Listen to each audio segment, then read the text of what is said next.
Sebelumnya saya ingin mengucapkan selamat datang kepada para peserta dan teman-teman hadirin nih yang sudah bersedia untuk ikut bergabung bersama kami dalam kegiatan acara Klesi pada malam hari ini.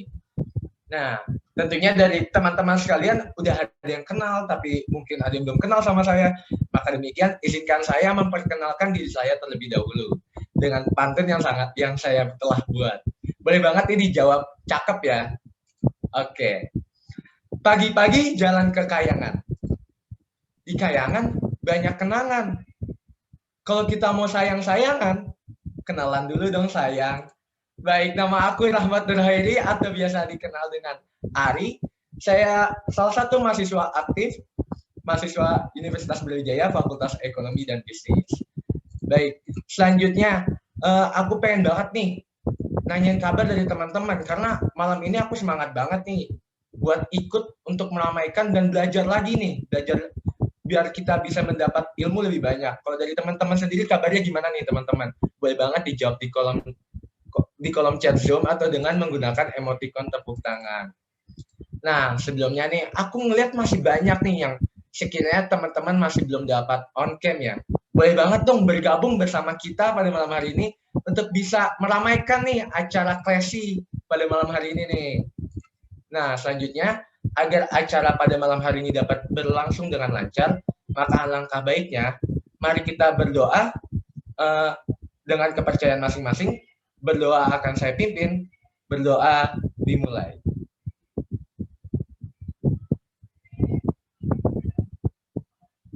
Berdoa saya cukupkan. Baik, selanjutnya saya akan membacakan ketentuan forum peserta kepada operator. Saya persilahkan.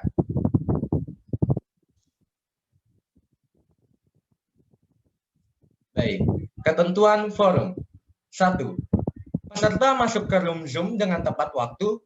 Jika ada peserta yang terlambat datang, kegiatan acara akan tetap dilanjutkan tanpa mengulangi agenda tersebut. 2. Sebelum dan sesudah acara berlangsung, akan diadakan absensi peserta oleh admin. Jadi peserta diharapkan untuk tetap berada di dalam forum hingga forum selesai.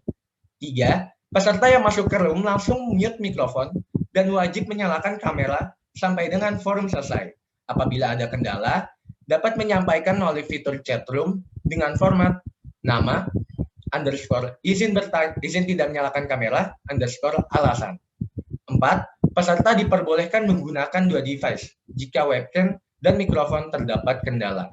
5. Peserta dilarang memotong pembicaraan. Dan 6. Moderator selaku pemimpin dan penengah forum. Terima kasih operator telah membagikan SOP forum pada malam hari ini. Selanjutnya agar kita, sebelumnya aku mau ngingetin terlebih dahulu nih kepada teman-teman untuk bisa mengisi link absensi yang telah dibagikan oleh teman-teman panitia di kolom chat room Zoom. Baik, selanjutnya agar kita tidak berlama-lama lagi, acara selanjutnya adalah acara penyampaian salam sambutan dari Ketua Umum Himpunan Mahasiswa Jurusan Ilmu Ekonomi, Kak Salman Al-Farsi Abdillah Quraish. Kepada Kak Salman Al-Farsi, saya persilahkan.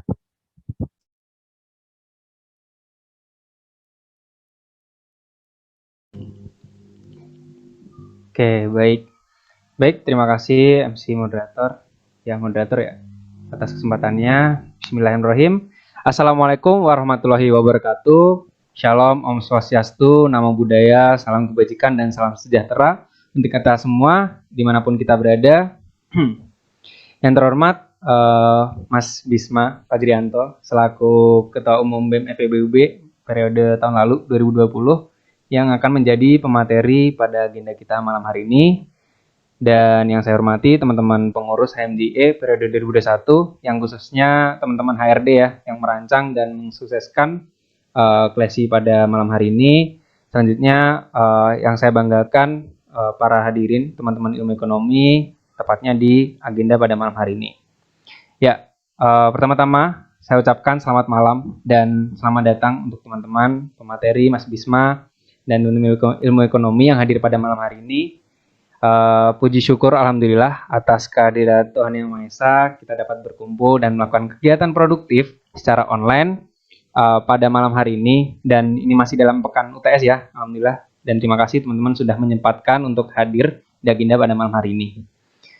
Baik, mungkin sedikit aja sambutan dari saya. Mungkin karena temanya ini cukup familiar ya di teman-teman, karena tema ini selalu ada gitu di tiap tahunnya. 2 tahun yang lalu ketika aku jadi staff, Mas Bisma ini juga pernah jadi pemateri dengan tema yang hampir sama, Klesi. Mengapa selalu ada gitu? Karena ini penting gitu, penting untuk kita mengetahui dan memahami bagaimana manajemen forum dan budaya organisasi yang ada di KMFBUB. Karena kita sebagai mahasiswa tidak akan terlepas dari yang namanya forum, entah itu forum diskusi, organisasi, proker atau kepanitiaan dan lain-lain, yang pastinya kita pasti akan terlibat dalam suatu forum. Terlebih untuk teman-teman mahasiswa baru nih yang angkatan 2020 yang deket-deket ini mungkin akan jadi pemimpin-pemimpin forum atau peserta forum meskipun dalam kondisi online maupun offline nantinya. Selanjutnya ada budaya organisasi. Untuk budaya organisasi sendiri, tiap fakultas ini memiliki budaya masing-masing nih dalam berorganisasi. Jangankan fakultas di KMFEB pun di dalam internalnya pun punya budaya yang di sini nantinya kelas ini akan membantu teman-teman untuk mengenali nih gimana nih budaya organisasi di FEB, mengapa harus tahu, karena segala kegiatan teman-teman nantinya akan berhubungan dengan organisasi nih, organisasi yang ada di FEBUB, baik secara langsung maupun tidak langsung. Ya mungkin sekian ya sambutan dari saya. Mari kita simak dan catat materinya untuk agenda pada malam hari ini. Jangan lewatkan kesempatan yang berharga ini bersama Mas Bisma. Semoga dapat menambah pengetahuan teman-teman semuanya. Kurang lebihnya mohon maaf. Terima kasih. Wassalamualaikum warahmatullahi wabarakatuh. Waalaikumsalam warahmatullahi wabarakatuh. Terima kasih kepada Kak Faris atas salam sambutannya. Berarti benar banget nih teman-teman. Kehidupan berorganisasi itu tidak akan lepas nih jauh-jauh dari mahasiswa tentunya. Baik, selanjutnya akan ada perkenalan pemateri. Nah, saya selaku moderator akan membacakan CV dari pemateri pada malam hari ini. Maka demikian kepada operator saya persilahkan untuk share screen kurikulum vitae dari pemateri. Baik, terima kasih operator. Pemateri pada malam hari ini adalah Kak Bisma Fajrianto.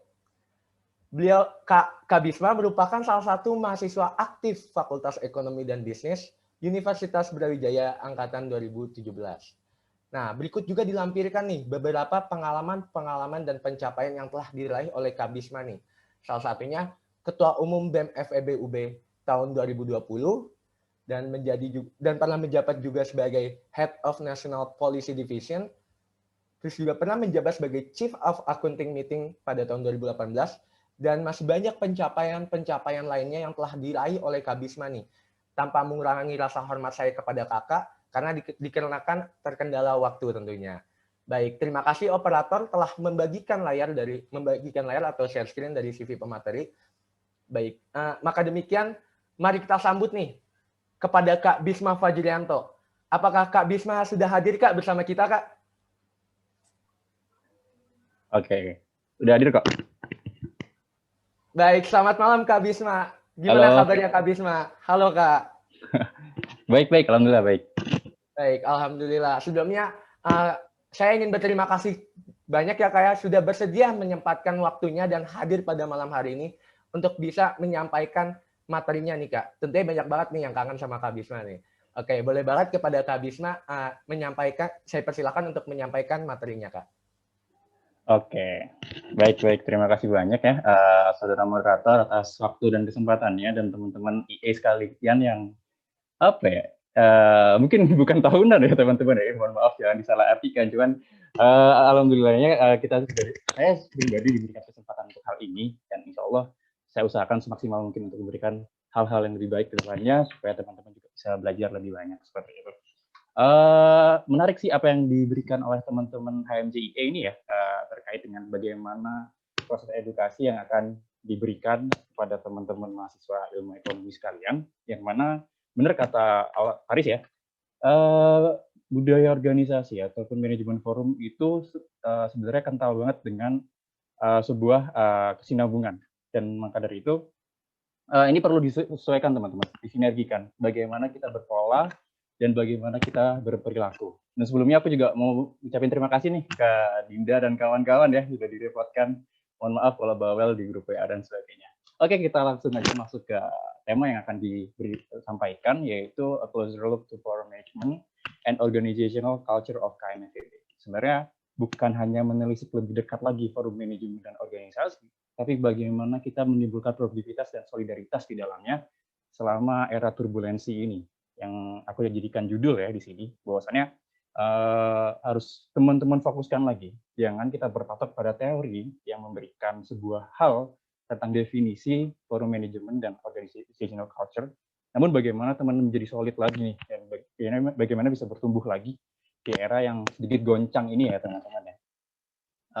Apakah aku perlu share slideshow teman-teman, atau seperti ini sudah sedikit nyaman?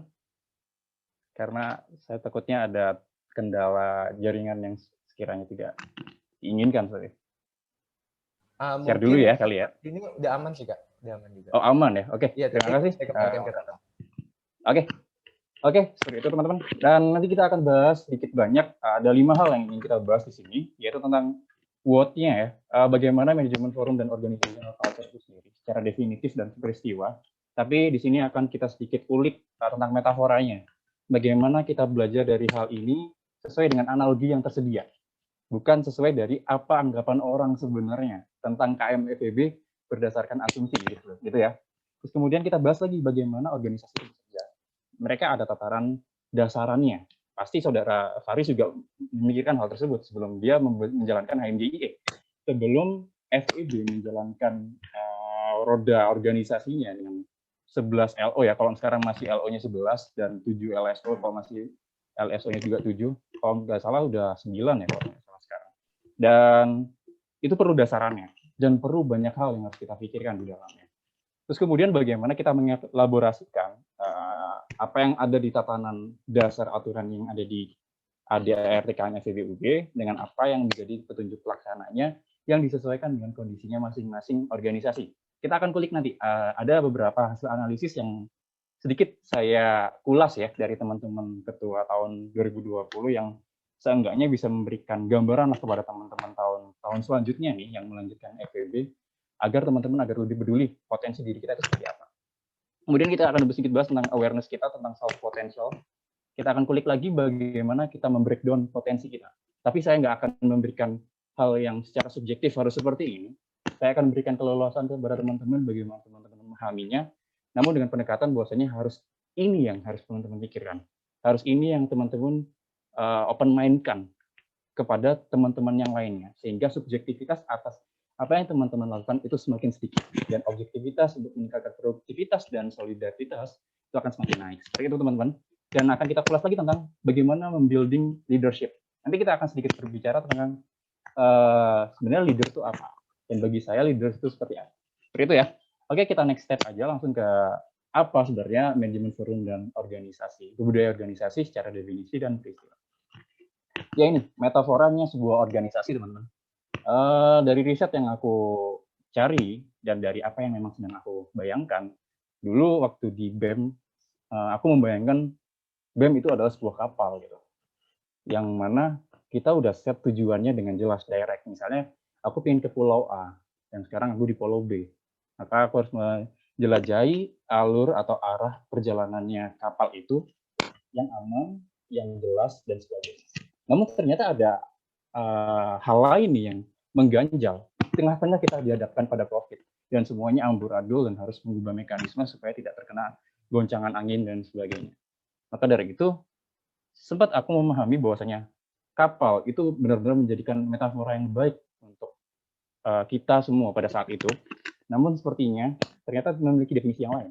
Kapal adalah sebenarnya dia udah jelas, direksinya itu udah jelas sejak awal dan finishnya sampai mana. Karena destinasi ataupun tujuan yang diberikan pada arah kapal itu tidak akan berpindah atau bergerak.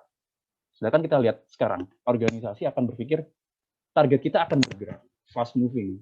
Ada istilah FMGC dan sebagainya, yang mereka semua, customer kita nih, yang kita layani ini, mereka bergerak semua. Niatan mereka, atau istilah tren mereka juga berubah. kalau kita nggak berubah juga dari apa yang sudah direncanakan sejak awal dan tidak berusaha untuk develop ya, berkembang lebih dari kondisi atau situasi yang sekarang, percuma, kita nggak akan menarik atensi customer kita atau yang akan kita layani seperti itu. Terus dari grup sendiri, bahwasanya grup ini kita bilang aja bahwasanya kayak kelompok gitu ya. Pasti di dalamnya ada beberapa pandangan terhadap faksi satu ke faksi yang lainnya atau kelompok satu dengan kelompok lainnya. Sehingga beberapa teori yang saya pahami ya, ada teori agensi ya, yang mana itu juga konsep kepercayaan antara satu kelompok dengan kelompok lainnya, antara manajemen dan ketuanya, antara anggota dan manajemennya.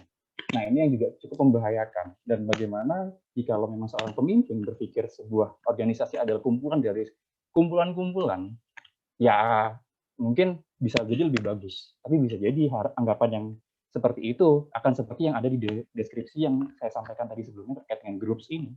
Ada pertikaian antara satu paham dan paham orang lainnya.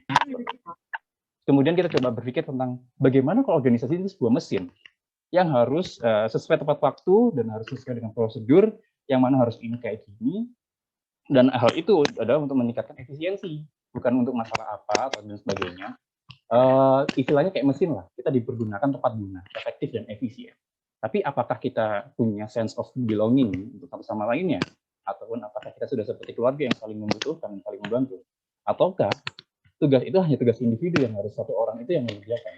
Kan tidak semua nyaman dengan hal tersebut. Mungkin ada beberapa nyaman, tapi tidak semua nyaman. Oke, kita kulas lagi ke organisme. Organisme kita anggap aja sebagai makhluk hidup ya, teman-teman.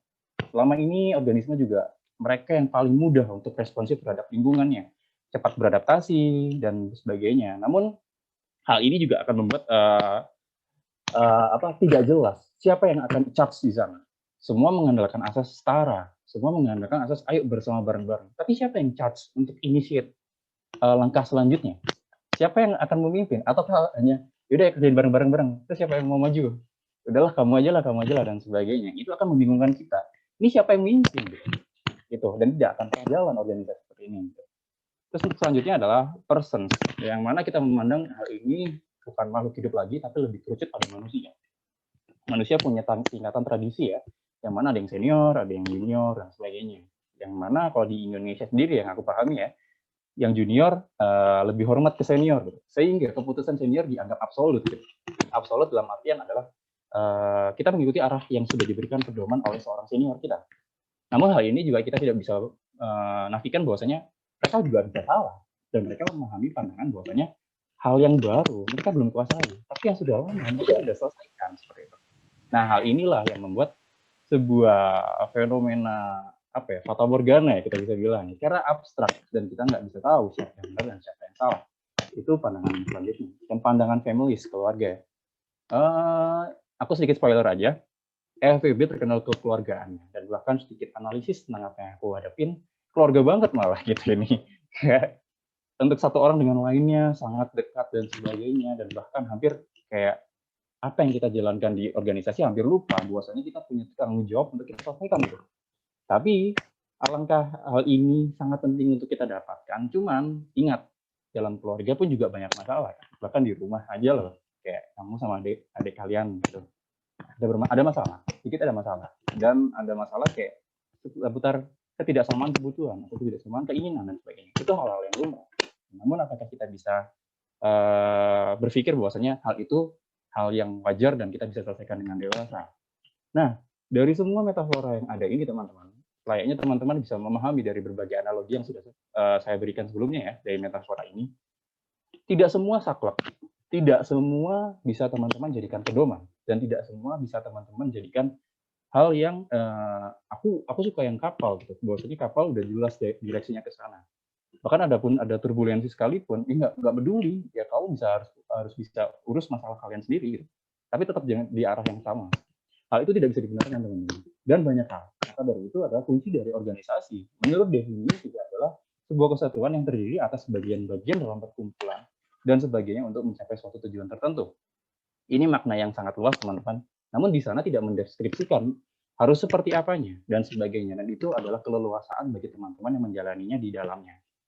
Buat nyaman aja, buat bagaimana hal ini bisa kita kupas dengan sense of belonging yang sudah diciptakan oleh para pendirinya. Kita nggak akan masuk ke dalamnya ya teman-teman ya, karena akan dibahas di selanjutnya. Ini cuma penjelasan terkait dengan metafora yang sudah kupikirkan dan dituliskan seperti itu. Next kita akan berbicara terkait dengan manajemen forum ya teman-teman. Sedikit banyak organisasi dan manajemen forum tadi aku bilang di awal ada relasinya gitu. Bahwasanya organisasi juga ada kepentingan di sana dalam pertukaran pikiran dan ada manajemennya juga di sana, dan seolah-olah forum ini adalah suatu wadah atau yang memfasilitasi pertukaran pikiran yang setidaknya memenuhi tujuannya, dan ada prosedur yang dilakukan, ada memorandum atau apa itu ya, tata tertib dan sebagainya yang membuat supaya bisa berjalan efektif dan efisien. Kita kembalikan ke metaforanya. Udah mulai penasaran nggak dari sini? Lah, katanya nggak harus yang efektif efisien, tapi kok kayak gini? Nah, katanya forum atau bikin sebuah organisasi kekeluargaan, tapi kok forum malah kok bertujuan ke efisien dan efektivitas, dan bahkan pemenuhan sebuah tujuan gitu, yang harus mutlak. Nah, kayak gimana ini jadinya? Nah, itu akan kita bahas nanti, teman-teman. Namun saya jelaskan lagi terkait dengan definisi manajemen forum itu sendiri. Manajemen kita bisa lihat bahwasanya penggunaan sumber daya secara efektif untuk mencapai sasaran, sedangkan forum adalah merupakan tempat pertukaran pikiran atau tempat pertemuan untuk bertukar pikiran secara bebas. Nah, hal ini kalau kemudian disadurkan menjadi satu, yaitu cara untuk mengelola kegiatan diskusi agar mampu berjalan dengan kondusif dan tujuan pelaksanaan diskusi dapat dicapai. Seperti itu. Nah, kita sudah dapat nih teman-teman, definisi, metafora, dan manajemen forum itu seperti apa. Hal ini masih rumit kan ya, pasti masih rumit, dan tidak ada yang bisa menjawab dari pertanyaan yang diajukan di awal, apakah organisasi itu harus menggunakan cara yang kekeluargaan banget, atau apakah organisasi itu berjalan dengan cara yang profesional banget, atau sebenarnya manajemen forum itu menyesuaikan organisasinya atau gimana sih? Nah, kita coba ulas lagi di bawahnya. Ini mohon izin ya, Faris. Ini aku coba sedikit membreakdown apa yang kamu lakukan sebelumnya. Tapi ini di sini adalah bagaimana deskripsi tentang kunci organisasi dan implementasinya. Nah, aku kerucutkan pada banyak tulisan di sana ya. Aku tulis abstrak di sana karena sebenarnya ini bukan kuncinya. Tapi selama berperan di organisasi di FEB dan IKM pun juga, saya menggunakan pedoman ini untuk bagaimana membuat suatu organisasi agar sesuai dengan tujuannya dan bagaimana disesuaikan lah dengan apa yang menjadi tren di saat ini atau pada tahun berjalannya seperti itu. Kita mulai dengan values dulu. Values adalah ya kita bisa bilang lah nilai-nilai ya. Masing-masing organisasi pun punya nilai-nilai. Mas Faris dan Kak Nai pasti punya hal yang kita inginkan untuk organisasi supaya kalian punya nilai ini dan kalian menjalankan setara untuk semuanya supaya satu frekuensi, atau istilahnya kalau misalnya ada masalah kita kembalikan lagi ke nilainya gitu. Jangan sampai menggunakan cara yang ini yang cara yang lain dan sebagainya. Itu hanya sebuah metode. Values penting, dan values itu ada dua tipe, to be seen or not to be seen, yang bisa dilihat atau yang tidak bisa dilihat. Mungkin sedikit banyak teman-teman banyak mempelajari ya teman-teman ya, bahwasanya di perusahaan tuh banyak banget tempelan-tempelan tentang nilai-nilai kayak apa mereka berani dan sebagainya, atau apa yang mereka tempelkan, atau mereka jadikan sebuah musik atau sebuah mars, lagu dan sebagainya. Itu hanya untuk bagaimana sebuah fungsionarisnya itu paham atas value yang diberikan. Banyak model lah ya, kreativitas masing-masing organisasi pun berbeda penanaman nilainya.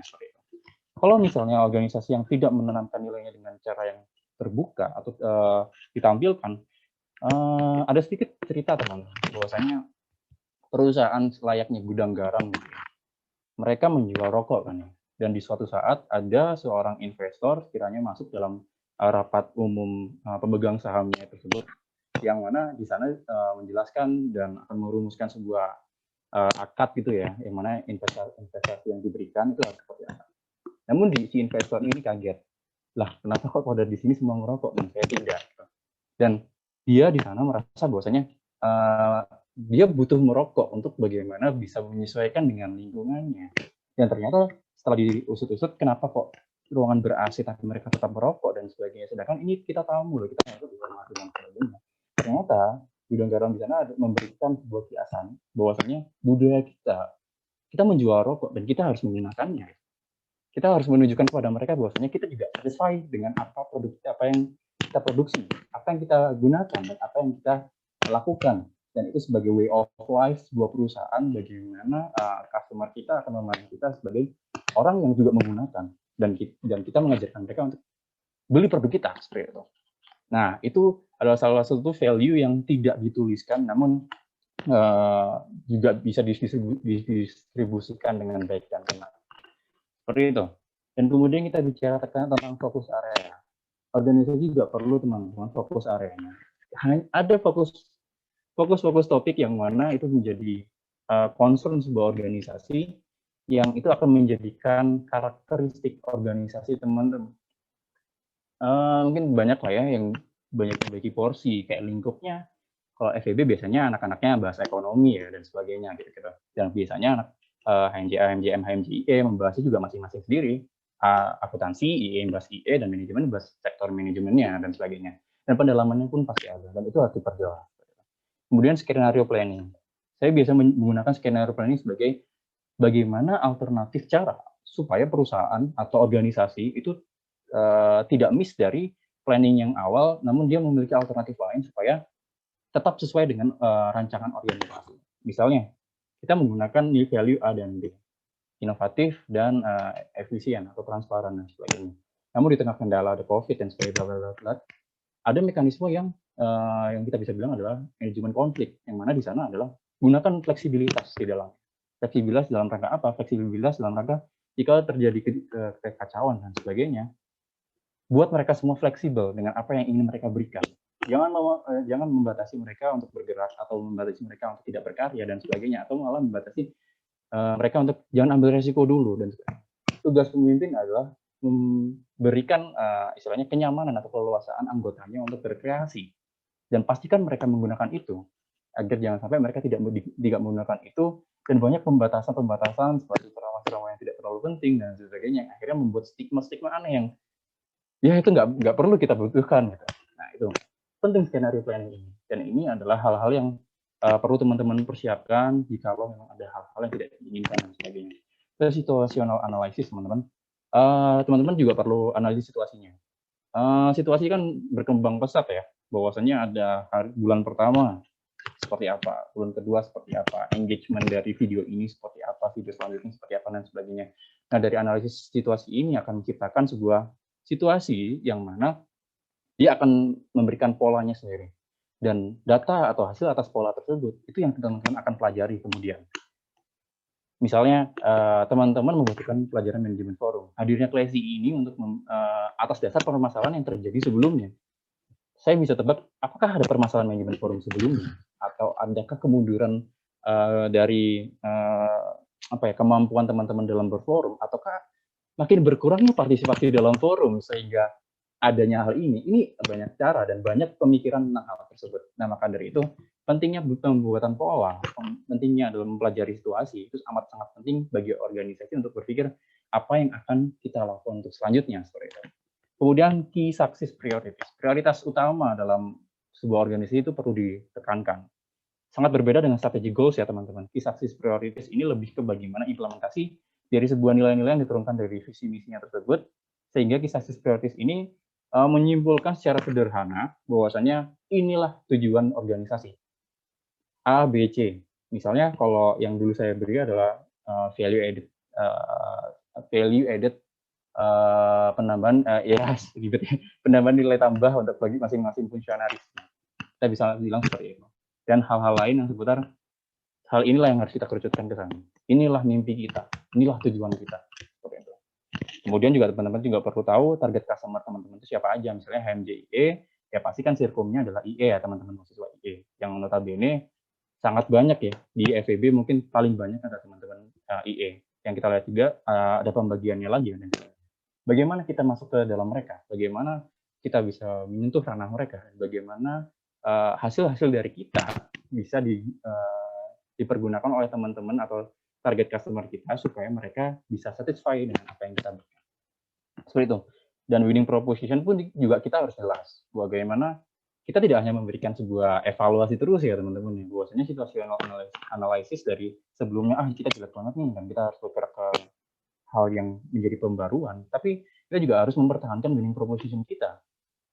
Setahu yang saya lihat ya, teman-teman IE itu sangat solid, teman-teman. Bahkan ada 4 cabang yang ada itu mereka teman-teman bisa masih pegang teguh bahwasanya hal ini yang menguatkan IE. OC-OC-OC-nya dan sebagainya. Itu sangat kental bagi teman-teman FEB untuk memahami, oh ini anak IE gitu. Dan hal itulah yang akan menguatkan teman-teman HMJIE ya, terutama dalam fasilitator untuk mendekati mereka. Ya ini sangat perlu teman-teman. Teman-teman harus punya potensi apa ya istilahnya, kelebihan yang teman-teman tonjolkan, selain teman-teman memperbarui yang lainnya, agar teman-teman ada alasan untuk terus bergerak, tidak hanya memperbaiki lubang yang ada. Kemudian strategi goals inilah teman-teman kemudian setelah dirincikan dari tujuannya dan teman-teman tahu key success priorities dan targetnya siapa dan kita punya winning proposition di mana dan sebagainya, tentukan strategi goals-nya, pandangan ke depannya yang A, B, C, D, E, F, G, berbagai strateginya, tuliskan semuanya dengan berdasarkan pada accessibility analysis ya, ini jelas banget. Ini juga di FNP berbagai organisasi ataupun hal-hal serupa di kelas pun juga diajarkan. Kemudian cetaklah sebuah key result area. Titik endingnya kita ingin gimana. Nah, rentetan ini sangat panjang. Mungkin ini bisa kita jabarkan 5 menit. Tapi implementasi setahun pun kadang belum tentu benar. Banyak sekali variabel-variabel lainnya. Aku bicara variabel karena aku bicara sama teman-teman IE ya. Teman-teman lebih banyak bicara variabel ketimbang bicara akun ya. Kalau aku kan bicara akun, post dan sebagainya yang tidak terlalu dipengaruhi oleh berbagai hal. Variabel-variabel inilah yang mungkin sangat kental terhadap perubahan organisasi. Yang maka dari itu, metafora sebuah organisasi yang aku jabarin sebelumnya, ini sangat relate teman-teman. Apa yang teman-teman jalankan dari lingkaran roda organisasi ini hampir nggak relevan dengan apa yang sudah dituliskan dalam metafora berdasarkan pengalaman berbagai penulis ataupun saya sendiri berpikir terkait dengan organisasi. Bahwa faktanya adalah di sini. Namun yang terjadi secara template-nya adalah seperti ini. Hal ini memang harus perlu pendalaman yang mungkin disesuaikan atau kita harus lebih fleksibel terhadap pendekatan ataupun cara bekerjanya. Nah, kemudian kita sedikit berbicara tentang roda organisasi ya. Kemudian inilah contoh yang saya buat di tahun lalu, teman-teman.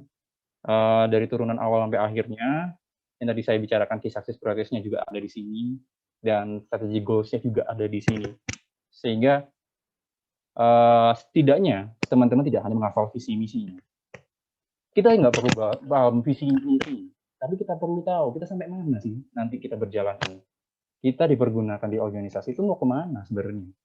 Apakah ada insentif yang akan yang kita dapat, atau misalnya insentifnya adalah penambahan nilai tambah bagi skill kita atau sebagainya. Tuliskan di sini bahwasanya kita akan memberikan jaminan untuk itu, dan pastikan teman-teman yang memimpin itu memberikan mereka semua kesempatan untuk menambah hal itu. Yang itulah yang akan membuat diri mereka tetap termotivasi dan terjaga selanjutnya. Nah, kemudian kita udah bahas ya dari definisi, metaforanya pun juga, dan makin bingung lagi kenapa roda organisasi ada template-nya seperti itu, walaupun memang sebenarnya masing-masing pemimpin beda-beda ya teman-teman. Bahkan teman-teman yang saat ini ada di forum ini pun akan punya arti sendiri tentang bagaimana membentuk sebuah organisasi. Yang nggak perlu pakai template yang sebanyak ini dan sebagainya. Ada sendiri dan banyak gaya yang bisa teman-teman gunakan. Seperti itu. Nah, sekarang kita juga perlu ingat, masing-masing masing-masing fakultas punya budayanya, seperti kata Farid tadi sampaikan ya teman-teman. Aku udah pernah nanya ke teman-teman FISIP, FKG, FMIPA, budaya mereka seperti apa. Dan masing-masing berbeda-beda ya. Bahkan kita lihat FKG sangat akademis, FMIPA juga banyak penelitian digunakan, dan FISIP yang sangat demokratis lah ya, yang memang dia bermain di tataran ilmu politik dan pemerintahan yang seperti itu, yang relate ke dunia kerjanya nanti. Sedangkan FEB ini apa? Seperti kita tahu, FEB dituliskan pada ART-nya juga, bahwasanya di anggaran dasarnya di bab 2 pasal 4 ya. Kalau memang ini belum di amandemen, saya mohon maaf karena saya belum dapat versi terbarunya. Bahwasanya masih yang pasal 4 adalah kedaulatan tertinggi KMFEB berada di tangan KM seutuhnya, MUMFEB seutuhnya, dan itu sebagai puncak pengambilan keputusan yang jadi FEB-UB. Kemudian di bab 3 dijelaskan juga asas landasan dan prinsip. Pasal 5, KM FEB-UB berasaskan kekeluargaan yang berdasarkan Pancasila dan UUD 1945. Ini sudah jelas ya teman-teman, berasaskan kekeluargaan. Ini sudah pedoman kecil bahwasanya kuncinya adalah di kekeluargaan. Intinya di situ. Tapi tidak hanya kekeluargaan yang kita utamakan, banyak landasan-landasan lain yang dituliskan di sana yang akan diperjelas dari bagaimana sih mekanisme MUMVEP atau pengambilan keputusan yang akan diberikan di sana, dan bagaimana manajemen forum yang berjalan di sana, itu akan dibahas di bab 4 anggaran rumah tangga KMFPBU. Ini mohon maaf ya, ini tadi habis ditanyakan tadi, dan ini saya buka terkait dengan MUMVEP-nya. Ini mohon maaf sekali lagi jika memang sudah berubah ya teman-teman. Saya akan tunjukkan saja bahwasanya inilah ART kita teman-teman. Mungkin teman-teman yang nggak ikut MUMVEP nggak masalah. Yang penting teman-teman tahu isinya apa dan kita sebagai mahasiswa FEB itu kita sebagai apa. Di sini juga banyak dijelaskan prosedurnya kita, tugas dan wewenang kita lah, apanya lah, anggota MUMVEP dan kita sebagai apa, dan kita punya hak untuk apa dan sebagainya. Di sini banyak dijelaskan. Dan mungkin saya harap mungkin melalui forum ini juga, melalui teman-teman IE juga, ART dan AD ini sangat penting untuk berjalannya KMFEB ya teman-teman ya. Dan bahkan ini juga tidak tugas TPM aja yang seperti tahun-tahun sebelumnya seperti itu. Namun hal ini sudah mulai menjadi pedoman kita dalam bagaimana proses di FEB itu bergerak. Kita di FEB punya landasan. Kita di FEB punya hal-hal yang memang ada batasannya, dan kita di FEB ini juga punya cita-cita bersama loh. Dan jika teman-teman ingin menuliskan cita-cita teman-teman di sini, yuk kita bahas bareng di MUMVEP ini seperti itu teman-teman. Sekiranya nanti coba mungkin dari teman-teman HMJI kalau misalnya sekiranya ada bisa di-sharekan ada ART dan sebagainya ke teman-teman yang lain supaya bisa dibaca seperti itu ya. Oke. Kita akan lanjut aja ke bagaimana budaya organisasi itu sebenarnya terbentuk. Aku menggunakan metode ini, OCAI, itu Organizational Culture Assessment Instrument, yang mana dia membagi 4 kriterianya ya, dari clan, adhokrasi, market, dan hierarki. Clan adalah kekeluargaannya, adhokrasi itu lebih cenderung pada inovasinya, proses inovasinya, market kepada bagaimana mereka memandang pasar, hierarki bagaimana mereka memandang hierarki atau struktural, dan sebagainya. Banyak karakter yang dijelaskan di sini teman-teman. Karakter dominannya seperti apa, tipe kepemimpinan organisasinya seperti apa, tipe manajemen organisasinya seperti apa, yang bagaimana membentuk perekatan organisasinya seperti apa, penekanan atas strateginya seperti apa, dan kriteria keberhasilannya seperti apa, itu ada di sebuah instrumen ini. Teman-teman nggak harus menggunakan ini teman-teman, ini memang agak sedikit rumit ya, tapi karena memang saya diberikan tugas untuk memberikan pandangan terkait dengan hal ini, saya akan sampaikan bagaimana hal-hal ini itu dideskripsikan sesuai dengan bagaimana budaya organisasi yang terimplementasi di umumnya. Ya ini di kekeluargaan sendiri, karakter dominannya pasti kekeluargaan ya, dan tipe kepemimpinannya biasanya mentor atau fasilitator. Tipe manajemennya pun juga jelas, itu teamwork, konsensus, dan partisipasi. Adanya pembentukan sebuah keputusan itu dilandasi dari partisipasi kita. Ya kita lihat ya, FEB seperti apa dari aspek kekeluargaannya. Seperti itu. Terus di perekatan organisasinya, mengandalkan kesetiaan dan rasa saling percaya, penekanan strateginya juga jelas, pengembangan SDM, kepercayaan tinggi, keterbukaan, serta partisipasi, dan kriteria keberhasilannya biasanya di pengembangan SDM, teamwork, komitmen anggota, dan kepedulian terhadap anggota.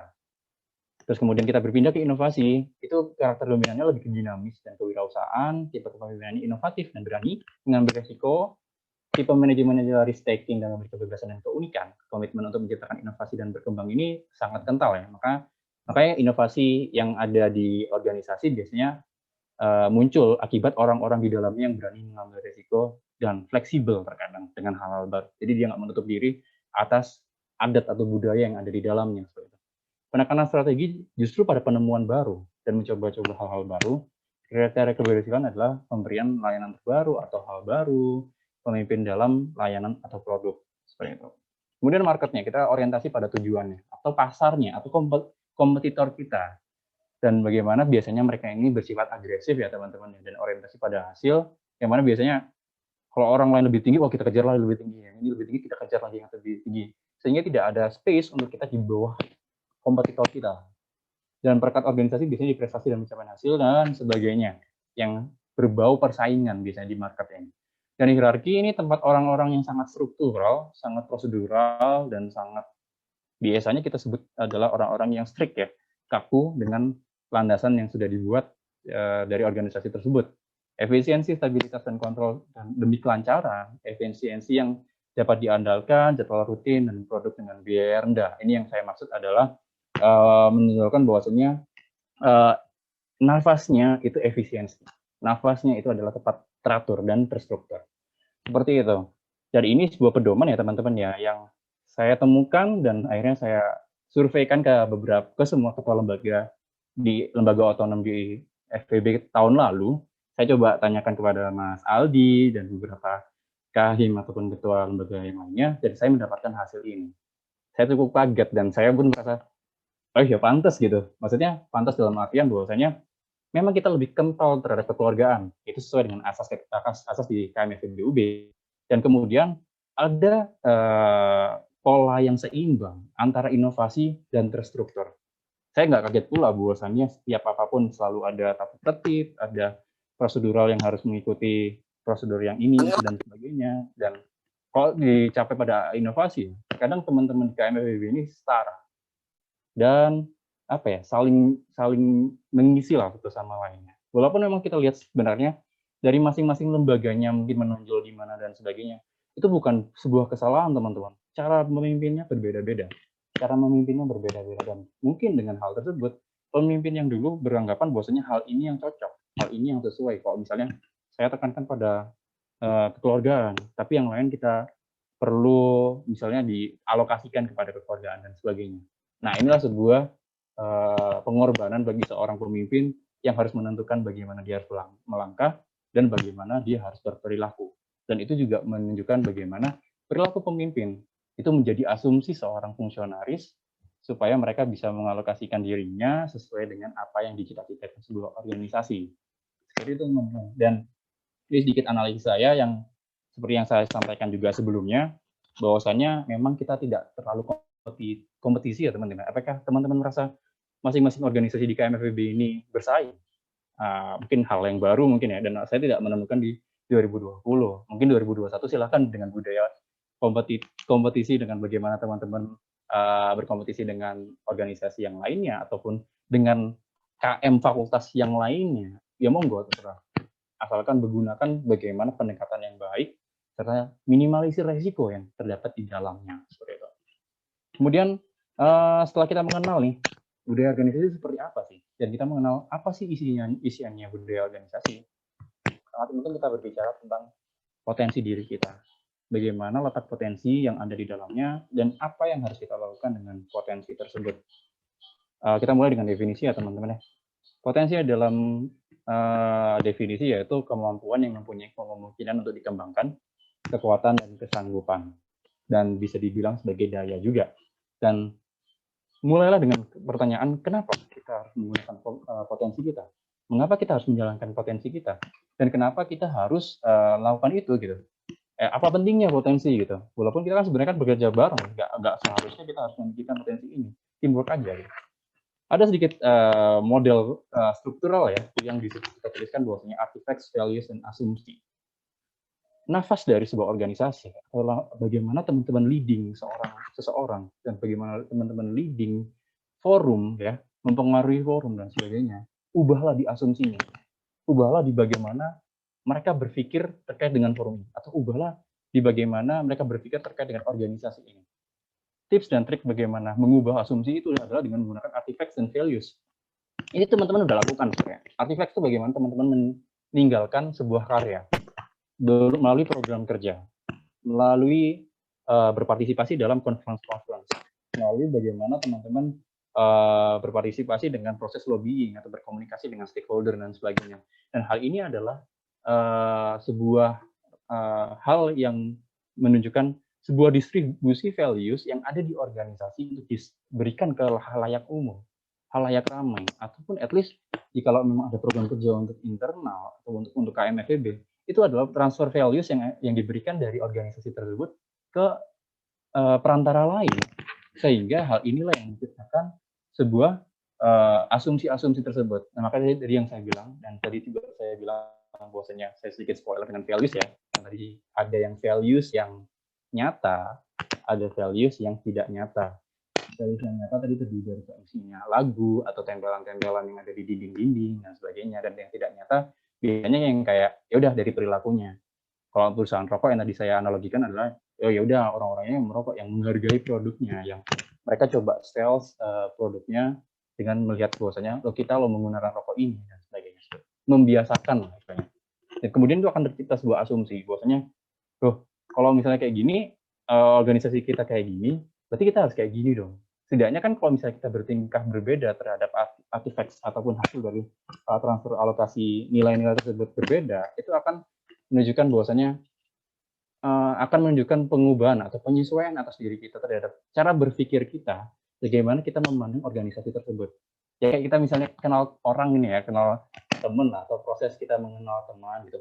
Proses kita adalah dengan berbicara. Itu adalah proses bagaimana artifacts kita. Kita peninggal, kita saling bertukar pikiran. Apa sih yang kita pikirkan? Misalnya teman-teman suka makan mie dan saya suka makan bakso gitu ya. Dan hal ini akan menunjukkan bahwasanya menimbulkan asumsi bahwasanya kalau ngajak dia, ayo ke tempat mie aja, jangan beli bakso karena dia mungkin nggak suka bakso, tapi saya suka bakso. Kan ini kan harus yang disesuaikan. Dan pengubahan penyesuaian ini perlu bicara, perlu transfer values, dan perlu act, tingkah laku kita, apa yang kita lakukan, perilaku kita dan sebagainya. Itu berupa artifact dan sebagainya. Dan kemudian setelah kita menemukan asumsinya, setelah bagaimana teman-teman bisa mengumpulkan semua asumsi fungsionarisnya, atau bisa mengumpulkan asumsi dari audiens kita, atau orang-orang dalam forum, atau orang-orang dalam organisasi, kita akan berbicara tentang perilaku. Itu akan membentuk perilaku. Kalau misalnya semua orang berpikiran bahwasanya di perusahaan rokok itu, dia menjual rokoknya dan dia menggunakan rokoknya, orang akan berpikiran bahwa, rokok ini enak. Setiap hari mereka akan berpikir hal tersebut. Jangan rokok deh. Misalnya di organisasi deh misalnya. Di sini orang berpikir bahwasanya, time management di organisasi ini sangat baik. Semua orang datang on time, dan pergeseran antar waktu juga terlambat dan sebagainya. Dan ini akan membuat kayak, wah ini menarik untuk di sini. Dan mereka akan semua mengikuti, dan jika semua orang mengikuti, semua akan sesuai dengan budaya, akan mencapai budaya dari organisasi tersebut. Nah, maka dari itu yang tadi saya bilang, daily life dari fungsionaris dan bagaimana perilaku atau keputusan dari seorang pemimpin ini akan mempengaruhi asumsi juga dari orang-orang di sekitar kita. Maka penting untuk pemimpin untuk menunjukkan karakter terbaiknya di lingkungannya masing-masing. Atau at least tunjukkan keunikan teman-teman dengan orang dibandingin dengan yang lainnya seperti itu. Dan kita akan next di bagaimana kita membentuk kepemimpinan ya teman-teman ya. Ini mohon maaf agak terlambat 3 menit karena hal yang dibicarakan cukup banyak, dan ini insya Allah slide terakhir bagaimana kita membentuk pemimpin. Saya menemukan kutipan menarik bahwasanya we don't aim to build a perfect leader, we aim to build the leadership capabilities that are necessary for the next phase of the development of the organization. Kita nggak bikin pemimpin yang bagus teman-teman. Kita membuat kapabilitas atau kemungkinan terjadinya pemimpin di selanjutnya. Kita membentuk legacy yang istilahnya ini akan sesuai dengan yang dibutuhkan untuk selanjutnya. Karena sejatinya pemimpin bergerak atas dasar permasalahan, bukan atas dasar pemimpin yang sebelumnya dan akan terus diulang-ulang selanjutnya. Nah, dan hal itu setelah saya pelajari, aku pelajari, menemukan beberapa poin yang sudah dijabarkan di sini. Yang pertama adalah setup proses. Bagaimana kita menunjukkan bahwasanya kita hadir di sini untuk tujuan tertentu. Kita hadir di sini untuk melakukan sesuatu hal. Nah, kita hadir di sini untuk menunjukkan bahwasanya kita seperti ini. Tunjukkan kepada mereka semua bahwasanya kalian ada niat pada satu case yang memang kalian dalami. Tidak perlu semuanya. Satu case yang kalian dalami.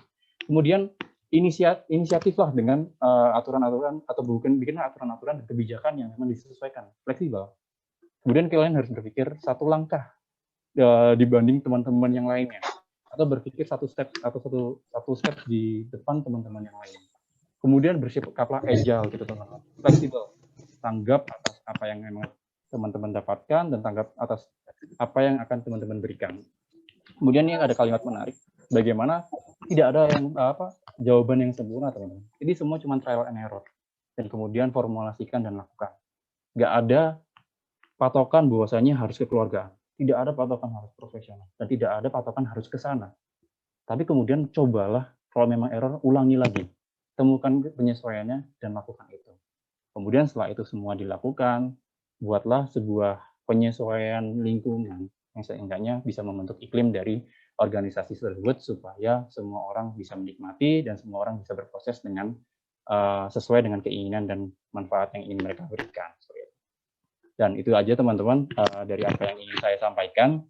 Mungkin satu kata yang terakhir, jangan berikan diri kalian pengakuan seolah-olah kalian sebagai korban, yang dari hal itu akan hanya membentuk sebuah alasan-alasan yang hanya menutupi kesalahan-kesalahan kalian. Tapi coba kalian membuat suatu inisiatif yang mana apa yang teman-teman pikirkan di dalamnya, supaya asumsi dari orang-orang sekitar akan membentuk pola dalam forum atau pola dalam organisasi, dan pola dalam organisasi dan forum tersebut akan menciptakan sebuah budaya.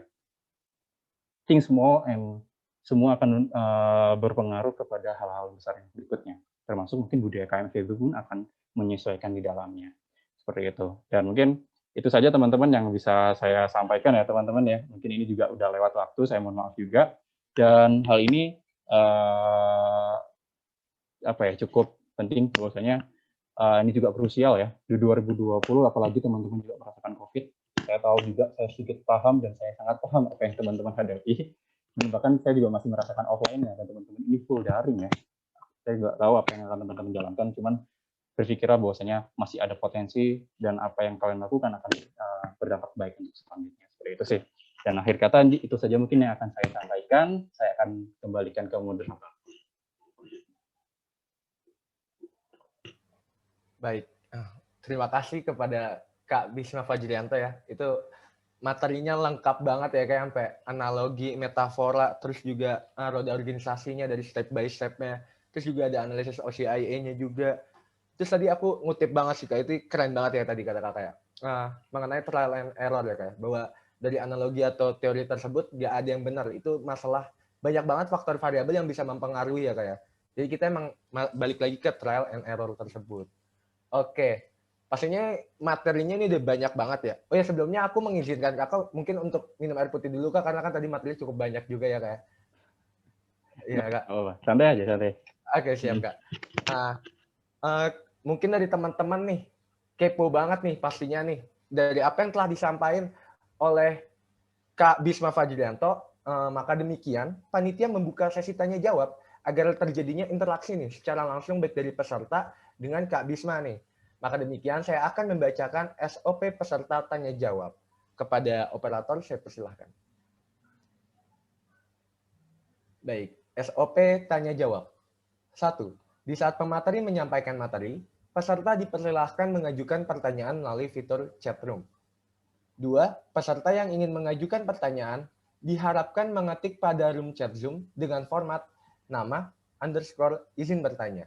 Dan peserta dapat menyalakan mikrofon setelah dipersilahkan moderator untuk mengajukan pertanyaan.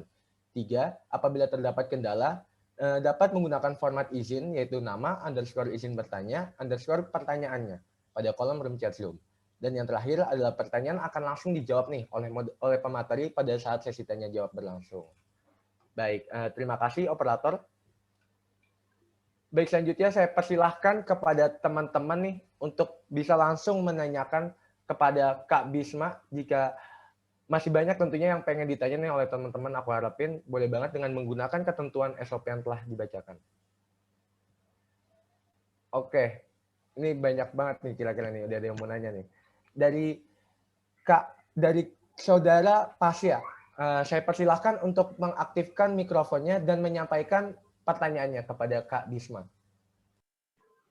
Oke, baik. Terima kasih kepada moderator atas kesempatannya untuk saya bertanya. Dan selamat malam Kak Bisma. Udah lama nih kita nggak ngobrol-ngobrol lucu ya. Oke, baik Kak.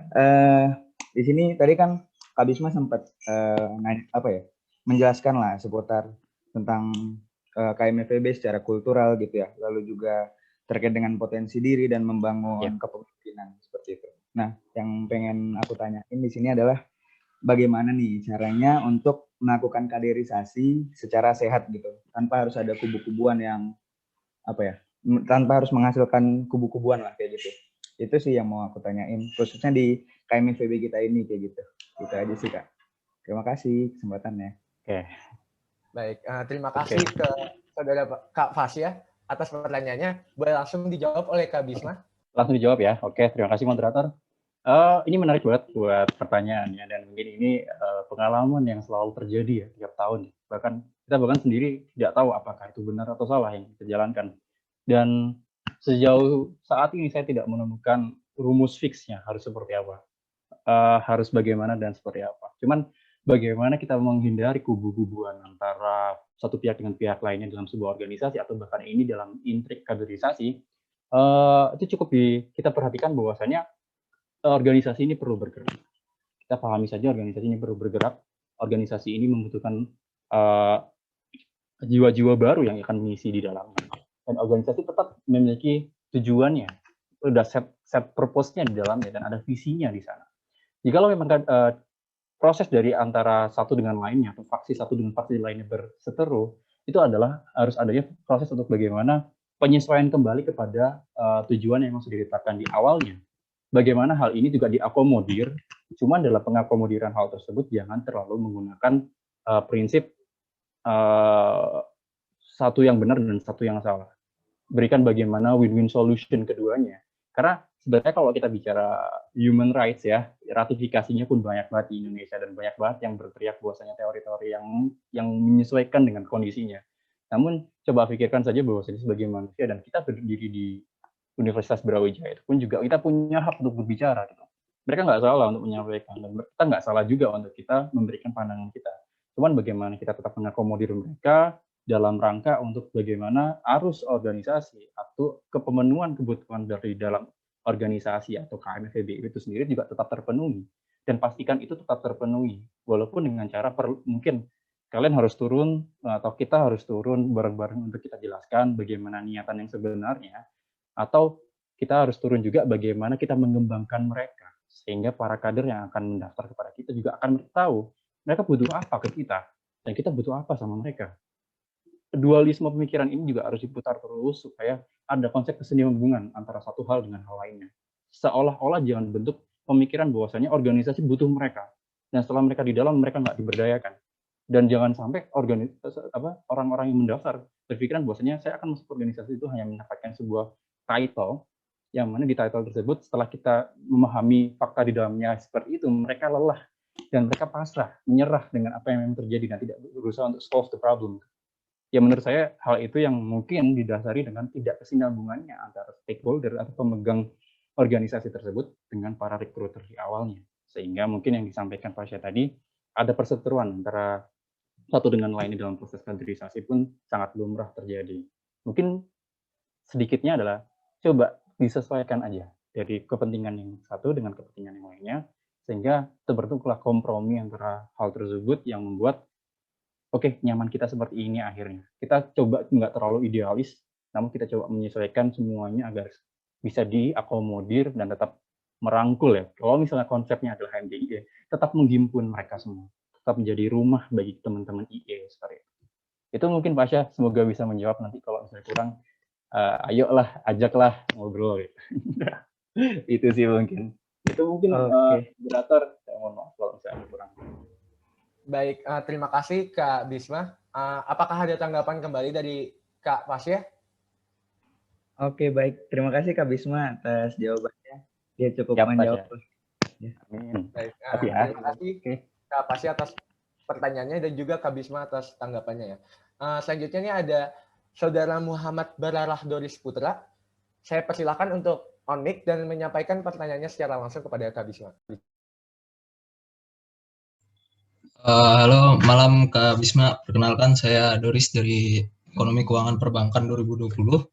Ini saya mau bertanya, apa tips bagi seorang introvert agar dapat beradaptasi dalam organisasi? Oke. Oke, baik. Terima kasih kepada saudara telah menyampaikan pertanyaan. Boleh banget nih langsung dijawab oleh Kak Bisma nih. Oke, terima kasih ya, moderator. Ya Doris, kebetulan Doris introvert Doris atau temannya atau kadang iya kadang enggak gantung mood. Oke, iya, oke. Kebetulan aku juga introvert ya Doris. Aku 70% introvert sebenarnya. Ya mungkin kelihatan ya, buatnya juga jarang ini dan sebagainya. Cuman sedikit mendalami seputar kepribadian ini, introvert dan extrovert, walaupun banyak orang berpandangan bahwasanya hal ini nggak boleh dibedakan dan sebagainya. Cuman treatment atas diri kita yang introvert ini terkadang capek kan kalau misalnya di tempat yang sangat ramai gitu, umum, dan bahkan kita cenderung menyendiri gitu. Dengan hal tersebut biasanya kita awalin dengan sebenarnya kita datang ke sana itu untuk apa? Kita untuk apa dan harus bagaimana? Dan hal inilah yang sebenarnya tidak ada konsep fix bahwasanya organisasi itu harus hanya diperuntukkan pada orang-orang yang yuk rame dan sebagainya gitu, atau hanya orang-orang pada ya mohon maaf ya teman-teman ya meramaikan grup dan sebagainya. Salah satu meramaikan grup adalah untuk bagaimana kita bisa saling mengenal. Tapi orang-orang yang seperti ini apakah mereka terakomodir? Dan apakah mereka ini juga butuh seperti itu? Kan bisa jadi tidak, dan bisa jadi iya, dan bisa jadi itu caranya, dan bisa jadi itu tidak. Dan bagaimana caranya adalah bagi untuk pemimpinnya, kalau konteksnya tadi, kita set purpose yang tadi aku sampaikan tadi. Kita di sini untuk ngapain? Apakah di sini kita untuk main-main dan sebagainya? Atau kita di sini untuk memberikan penjelasan atau penyelesaian atau hal-hal yang seputar penyelesaian masalah yang memang sudah dipikirkan sebelumnya dan tawarkan solusinya. Kita di sini ada atas dasar apa yang akan kita jalankan. Coba, dan juga bagi introvert mungkin kurangilah kekurangan kalian gitu. Ya mohon maaf juga, aku juga seorang yang disebutkan sebagian. Cuman bagaimana caranya juga jangan terlalu tertutup. Coba sosialisasi dengan banyak orang juga, walaupun memang tidak bisa memaksimalkan banyak orang juga ya. Kepuasan itu pun juga tidak bisa diterima banyak orang, namun setidaknya orang akan menilai kita berubah sedikit itu akan berdampak berarti banyak ketimbang kita menunjukkan banyak ketimbang kita menunjukkan yang terlalu banyak sehingga itu tidak dibutuhkan banyak orang. Kan sebenarnya kan pertumbuhan yang misalnya dia minus ya, jarang rame, terus tiba-tiba dia nongol rame, seolah-olah dia berusaha, itu akan diapresiasi banyak orang. At least seperti itu yang menunjukkan perbedaan antara orang berusaha dengan orang yang menyerah terhadap keadaannya. Seperti itu sih. Itu mungkin Doris, dan mungkin selebih banyaknya coba karena masing-masing berbeda kenyamanannya, jangan kesampaikan passion teman-teman dan jangan terlalu letterlock pada lingkungan. Tapi jangan sampai kita kaku terhadap lingkungan. Coba fleksibel dengan lingkungan atau cari kenyamanan yang lain sehingga kita buat produktif diri kita seperti itu. Itu mungkin Doris, dan sekian mungkin moderator. Sekiranya mungkin moderator ada waktu lain. Baik, apakah dari saudara Boris ada tanggapan atau sudah cukup? Udah cukup. Terima kasih Kak Wisma. Terima kasih. Sama-sama Doris. Terima kasih kepada Kak Bisma, juga kepada Doris atas penyampaian pertanyaannya. Selanjutnya saya persilahkan nih kepada Nurul Aini untuk mengaktifkan mikrofon dan menyampaikan pertanyaannya secara langsung kepada Kak Bisma. Oke, baik. Terima kasih banyak moderator. Halo Kak Bisma, selamat malam. Perkenalkan, nama saya Nurul Aini dari Ekonomi Islam Angkatan 2020. Izin bertanya. Pasti kan dalam forum itu beberapa kali ada perbedaan pendapat dari 2 orang atau beberapa orang. Pertanyaan Kak Bisma atau dari pengalaman Kak, gimana sih cara menyatukan perbedaan pendapat tersebut, Kak? Terima kasih. Baik, terima kasih Nurul atas pertanyaannya. Boleh banget nih langsung dijawab oleh Kak Bisma. Oke, terima kasih moderator atas waktunya. Ya Nurul, ini penting banget sih sebenarnya dalam forum ya. Selama saya berada dalam forum, biasanya bagaimana menjembatani antara keduanya, pastikan posisikan diri kita paham atas masalah dari kedua belah pihak. Kita paham dari sisi satu dan kita paham dari sisi dua. Kemudian bagaimana teman-teman coba teman-teman simpulkan dari satu pihak dengan pihak lainnya sehingga menemukan sebenarnya apa sih titik terang dari yang ingin dicapai gitu. Kadang forum itu berkeinginan bahwasanya perdebatan itu untuk menunjukkan menguji seberapa benar antara anggapan satu dengan anggapan lainnya sehingga dianggap perlu untuk disampaikan hal tersebut. Tapi terkadang forum itu hanya menunjukkan bahwasanya eksistensi dari penyampaian yang disampaikan itu akan mempengaruhi pemikiran yang lainnya sehingga pemikiran yang lainnya takutnya akan berpikir bahwasanya hal inilah yang benar. Nah, perebutan hal tersebut itu perlu kita akomodir dengan seberapa kita paham atas permasalahan tersebut dan kita paham apa yang diinginkan dalam alur forum tersebut. Jika memang membutuhkan pembenaran, kita cari pembenaran yang sebenar-benarnya sehingga jawaban dari antara pihak satu dan pihak yang kedua itu bisa diselesaikan dengan cara yang baik lah, dengan cara yang damai karena kita menggunakan third parties. Kalau misalnya 1 dan 2, kita sebagai pihak 3 dan kita masuk, kita adalah orang yang netral karena kita paham terkait dengan masalah yang terjadi. Seperti itu. Karena tidak bergerak dengan pihak yang satu dan pihak yang kedua. Dan sebenarnya orang-orang yang terpatris ini tanggung jawabnya juga besar. Dia harus menyampaikan hal yang benar. Karena secara jelas bahwa saja orang yang satu ini punya pandangan yang kuat terhadap pandangannya, dan orang dua ini sangat kuat dengan pandangannya. Dengan cara bagaimana ini ditengahi dengan orang ketiga ini harus paham pandangan satu dan pandangan kedua, sehingga orang ketiga ini akan masuk dengan cara yang mendamaikan. Dan sebenarnya kalian tuh berdua itu sama-sama benar loh sebenarnya, nggak perlu diperdebatkan, cuman intinya itu seperti ini gitu. Misalnya itu relatekan dengan hal-hal atau fakta-fakta yang teman-teman ketahui, dan hal tersebut akan yang mendampingi teman-teman supaya penyampaian dari yang dijadikan sebagai penyelesaian tersebut akan disampaikan dengan baik dan tidak sampai kayak menyinggung satu sama lainnya. Seperti itu sih biasanya dilakukannya, seperti itu. Cuman kembali lagi, apakah itu perlu ditengahi atau tidak, terkadang itu semu ya, terkadang karena kita nggak paham forum kan biasanya ya, apalagi kalau misalnya kita bahas loh kok tiba-tiba lari ke sana, kok tiba-tiba lari ke sini, dan kayak itu perlu pemahaman juga khususnya yang kita ikuti ini, apakah dia nyambung apa enggak, apakah yang disampaikan nyambung atau enggak. Kalau misalnya nggak nyambung, sampaikan aja dengan baik bahwasanya ini di luar konteks yang sebenarnya kita coba kerucutan lagi pada tujuan dari forum tersebut. Makanya forum punya presidium terkadang untuk mengingatkan, untuk menghindari kesalahan-kesalahan tersebut yang sebenarnya itu kesalahan alami, dan semua manusia itu biasa aja melakukan kesalahan tersebut. Yang itu nggak harusnya kita anggap itu sebagai hal yang berlebih gitu loh. Karena kita toleransi aja loh forum. Toh juga ada yang mengingatkan, dan ada yang mengatur, dan ada yang mencatat. Fokus ke sana aja. Itu sih biasanya loh. Mungkin kalau misalnya ada salah, mungkin bisa didiskusikan kembali mungkin loh, karena juga sama-sama belajar Mas Ian kan. Seperti itu mungkin. Moderator, saya kembalikan ke moderator.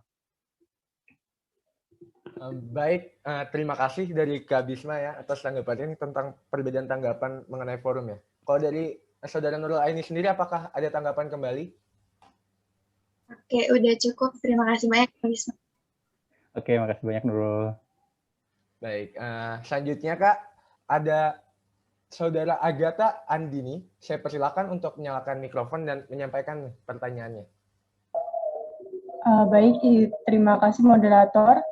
Selamat malam Kak Bisma. Sebelumnya perkenalkan, nama saya Agatha Andini dari EKP 2020. Izin bertanya, menurut pendapat Kak Bisma, bagaimana cara kita menunjukkan kalau kita tuh memiliki jiwa kepemimpinan? Terima kasih. Baik, terima kasih atas penyampaian pertanyaannya dari Saudara Agatha Andini. Boleh langsung dijawab Kak Bisma? Oke, terima kasih moderator. Ini menarik sih sebenarnya. Bagaimana kita menunjukkan karakter kepemimpinan kita dalam kehidupan sehari-hari ya, atau kita bisa bilang organisasi ataupun dalam lingkup yang lebih kecil gitu.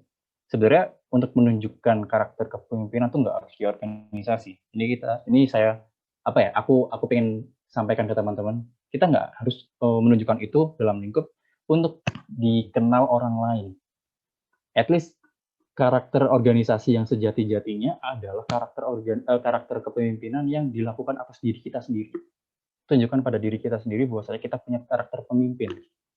Dari bangun tidur kita, merapikan apa dan sebagainya, tepat waktu dan sebagainya, dengan bagaimana kita ngobrol dengan orang lain dan sebagainya, dan apakah itu sudah cukup memuaskan diri kita sendiri?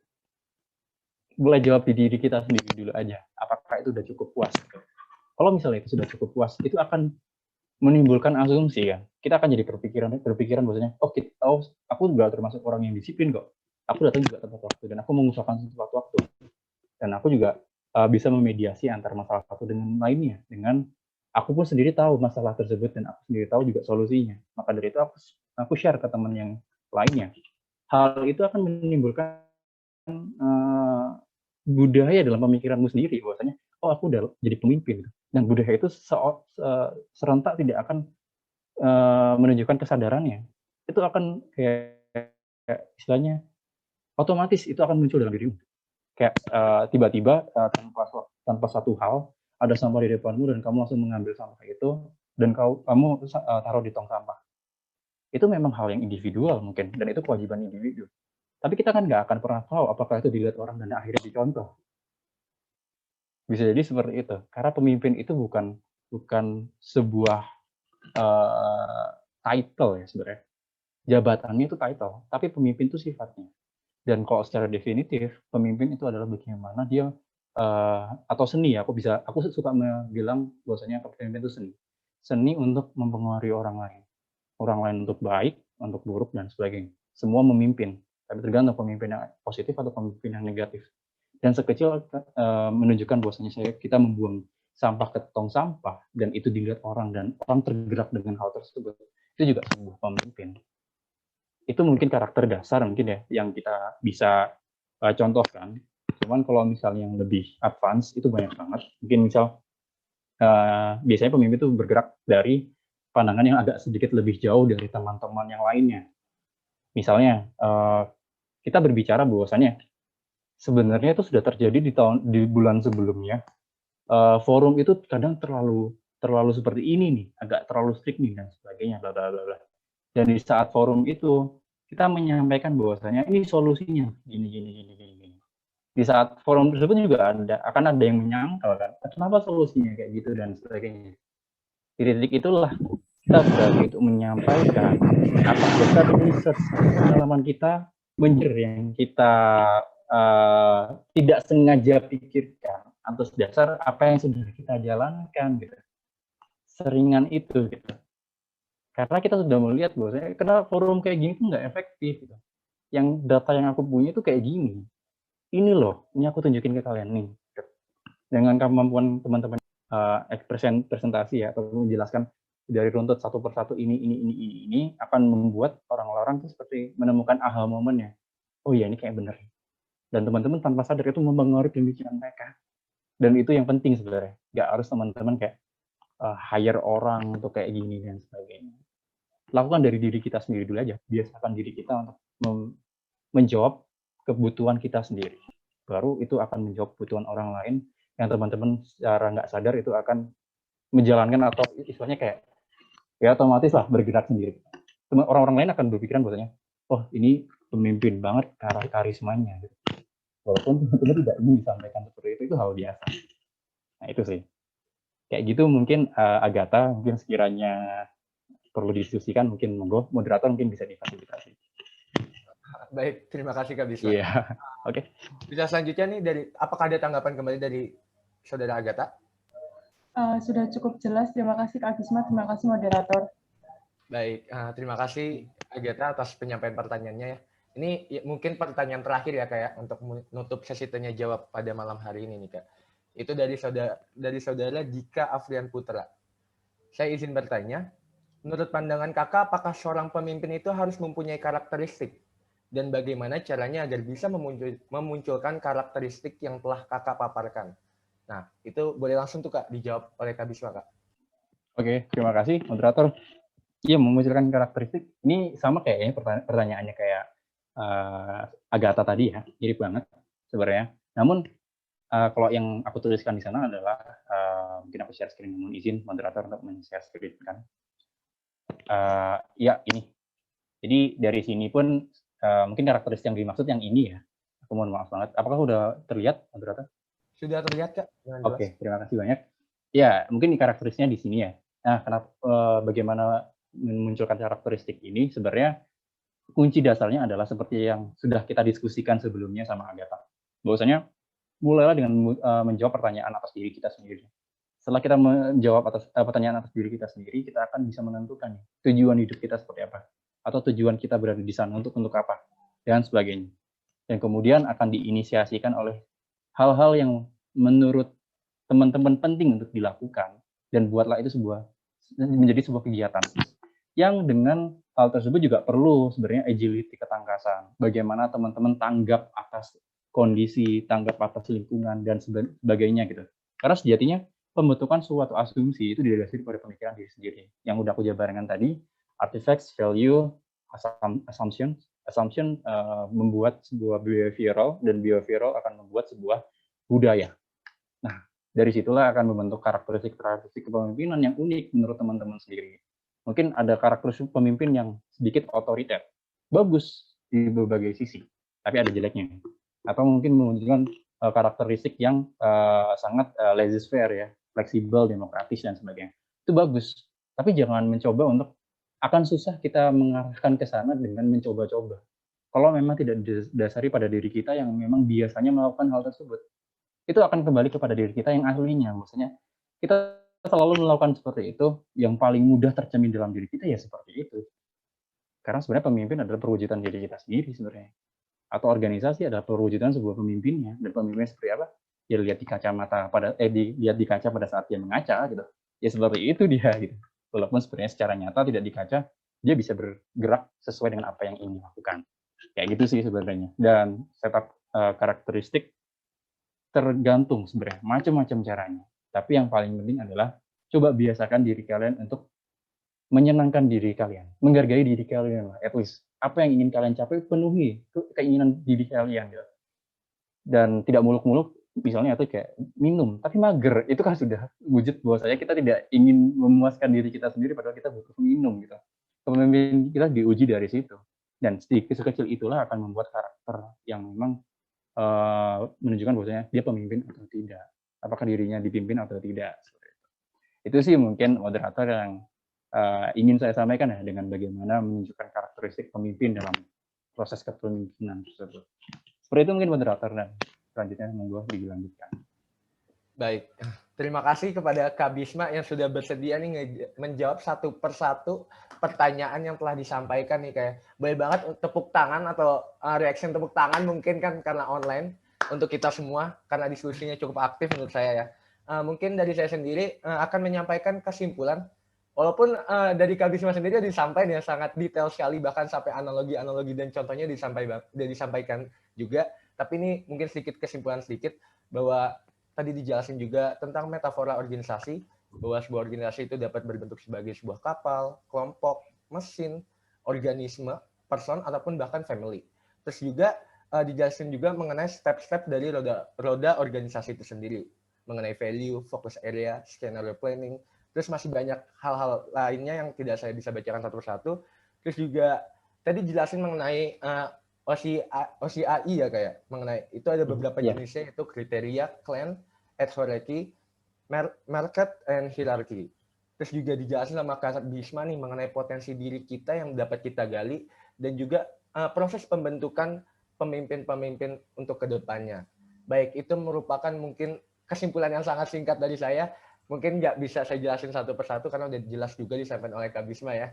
Oke, selanjutnya adalah sebelumnya aku ingin mengingatkan Kak Bisma bahwa jangan meninggalkan Zoom terlebih dahulu, dikarenakan ada pemberian sertifikat oleh penanggung jawab dari Klesi, yaitu Saudara Adelia. Kepada Saudara Adelia, saya persilahkan. Baik, terima kasih moderator. Kepada operator, boleh minta tolong ditampilkan? Baik, selamat malam Kak Bisma. Ya, malam Adel. Saya mewakili seluruh panitia dan peserta mengucapkan terima kasih banyak pada Kak Bisma karena telah bersedia untuk menjadi pemateri pada agenda klasik kali ini. Untuk itu, semoga apa yang telah disampaikan Kak Bisma dapat bermanfaat untuk kita semua pastinya. Sebagai tanda terima kasih, berikut kami lampirkan nih Kak, sertifikat pada kakak. Sebagai kenang-kenangan juga akan didokumentasikan nih Kak oleh operator. Kepada operator dipersilakan, dan kita boleh bergaya nih Kak atau menunjukkan senyum yang terbaik. Oke, 1, 2, 3. Sekali lagi ya Kak. 1, 2, 3. Baik, terima kasih banyak Kak Bisma. Saya kembalikan kepada moderator. Baik, terima kasih kepada Saudara Adelia dan juga Kak Bisma udah melakukan sesi foto bersama. Selanjutnya mungkin penutupan dari Kakak Bisma. Apakah Kak Bisma ingin menyampaikan closing statement-nya? Saya persilahkan kepada Kak Bisma. Oke, terima kasih moderator. Ya teman-teman, mungkin closing statement-nya ya teman-teman ya. Dari hal ini sebenarnya nggak ada niatan saya untuk menggurui teman-teman ya. Bahwasanya ini bersifat diskusi, kita sama-sama diskusi bareng-bareng. Ini hanya pikiran-pikiran saya, pikiran-pikiranku terkait dengan apa pengalaman-pengalaman sebelumnya yang aku jalani. Mungkin teman-teman ada yang lebih baik, silakan sharekan di teman-teman satu sama lainnya, dan at least bagaimana teman-teman, bagaimana KMFEB berubah itu karena pemikiran dalam-dalamnya, dan bagaimana untuk membentuk budaya, coba ubahlah dari pola pikir teman-teman sendiri. Mengubah pola pikir juga dilandasi dari kegiatan kita sehari-hari, dan kegiatan kita sehari-hari dilandasi dari kebutuhan apa yang ingin kita lakukan dan apa yang ingin kita butuhkan, dan apakah itu terlaksana atau tidak. Dan itulah sebuah manajemen diri yang sebenarnya adalah manajemen forum atau organisasi itu mencirikan diri kita sendiri. Dan bagaimana kesuksesan organisasi dan forum itu akan mencerminkan kesuksesan kita sendiri. Maka dari itu mungkin sekiranya feel free untuk diskusi, karena ini tidak saklek ya teman-teman. Ya, aku ingetin lagi, ini nggak saklek, dan ini nggak pakem, dan bahwasannya hal ini sangat debatable. Maka dari itu uniknya sebuah forum dan organisasi adalah tidak ada plan A, plan B, plan C, plan D. Mungkin sampai plan A, B, C, D, E, sampai A, B, sampai kayak Excel gitu ya, sampai kalau kalian kontrol panah kanan itu sampai kayak ribuan dan sebagainya, itu banyak kemungkinan terjadi. Dan jangan kaget terhadap perbedaan, karena perbedaan bukan untuk diselesaikan, tapi kita perbedaan untuk diharmoniskan. Seperti itu aja sih mungkin moderator yang ingin aku sampaikan. Mungkin kalau ingin lanjut ke pertanyaan yang selanjutnya, mungkin aku feel free di Instagram juga ada, di Line atau WhatsApp, silakan aja. Dan mungkin aku juga ingin nyampein ke teman-teman yang ini ya, yang mendampingin ya, mungkin bawel dan sebagainya, aku mohon maaf banget, mungkin flow respon dan sebagainya, aku mohon maaf, dan mungkin pengumpulan dari janji yang sudah aku sampaikan mungkin agak miss, aku juga mohon maaf. Dan teman-teman HMJIE, teman-teman IE, sukses terus, semangat buat UTS-nya. Itu aja mungkin, aku kembalikan ke moderator. Baik, terima kasih Kakak. Selanjutnya nih adalah acara sesi dokumentasi bersama. Tentunya tadi yang sudah berfoto adalah pemateri dan penanggung jawab. Namun di sini kita akan mendokumentasikannya bersama juga nih dengan para teman-teman hadirin dan peserta yang udah hadir bersama kita pada malam hari ini. Maka demikian, aku harapin kepartisipasiannya dari teman-teman untuk bisa mengaktifkan kamera dan ikut bergabung untuk mengabadikan momen spesial ini bersama kami panitianya. Oke, boleh banget nih, masih banyak banget nih yang belum on cam nih. Kita boleh juga nih on cam sebagai bentuk apresiasi kepada Kak Bisma atas penyampaiannya nih yang sangat panjang sekali dan sangat jelas sekali. Baik. Oke, aku selaku moderator akan memimpin sesi foto bersamanya. Boleh banget nih dikeluarin senyumannya yang tampan-tampan dan cantiknya dikeluarin nih. Atau boleh juga gayanya. Baik, 1, 2, 3. Untuk slide kedua, 1, 2, 3. Oke, baik. Terima kasih kepada teman-teman yang udah mau bersedia untuk mengaktifkan kameranya dan ikut bersedia mengabadikan momen spesial ini bersama kami.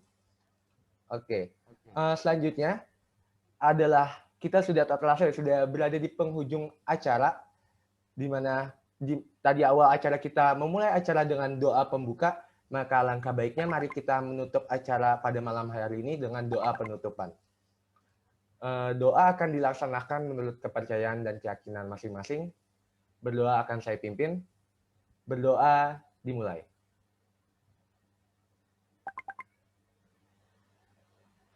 Baik. Berdoa saya cukupkan. Oke, selanjutnya demikianlah diskusi kita pada malam hari ini ya. Dengan pengangkatan tema A Closer Look to Forum Management and Organizational Culture of KMFEB. Selanjutnya saya ingin menghimbau kembali untuk teman-teman dapat mengisi link absensi yang telah dibagikan oleh teman-teman panitia di kolom chat Zoom dalam bentuk kuesioner. Dan selanjutnya